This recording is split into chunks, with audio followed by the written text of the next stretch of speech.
Muling humingi ng panalangin ng Queen of all Media na si Chris Aquino dahil na rin sa kanyang nararanasan at mga iniindang sakit, pati na rin ang mga surgical procedures na ginagawa para sa kanyang kalusugan. Kwento ni Chris, I needed to use filter because my closest friends, my doctors and family, all had the same reaction. Why do the strangest, mysterious medical mishaps not caused by man or by the machine implanted very near my heart?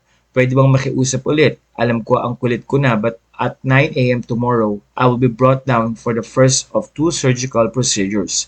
Please pray for my surgeons and cardio interventionists, all the residents and fellows, all the nurses and all the staff in the OR and the cardio OR. I thank the Holy Spirit and the birthday girl Mama Mary for keeping my survival instinct sharp.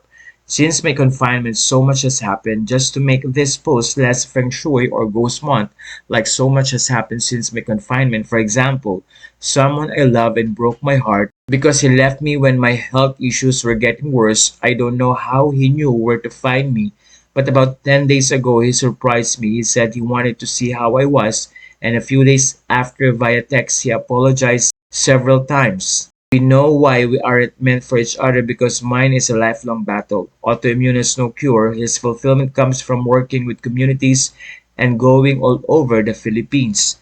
God has a plan. Recently, I got to know a doctor who I can describe as brilliant, brave, and very reliable. Plus, he has good skin and great hair. He brings knowledge and genuine wisdom. Plus, he shares the same Chinese astrological sign as my dad and mom.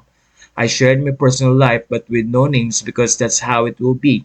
Please pray for all those doing their best to keep Bim and Kuya Josh, Mama, strong enough to start her physical therapy. Sa puntong ito ay bumuhos naman ang reaction ng mga netizen at ilan ay nagsasabing mukhang may bago na naman na ini-introduce si Chris na nagpapasaya sa kanya. Nagbigay naman ng prayers ang kanyang mga kaibigan na sina Carmina Villaruel, Michael Cinco, Aga Mulak, Darla Sofronio Vasquez, Bianca Gonzalez, Isa Colsado, Dimples Romana, Melay Francisco, Shasha Padilla, Eric Santos, China Kowang ko ang pinsan ni Chris at nagbigay ng mensahe si Sugar Mercado.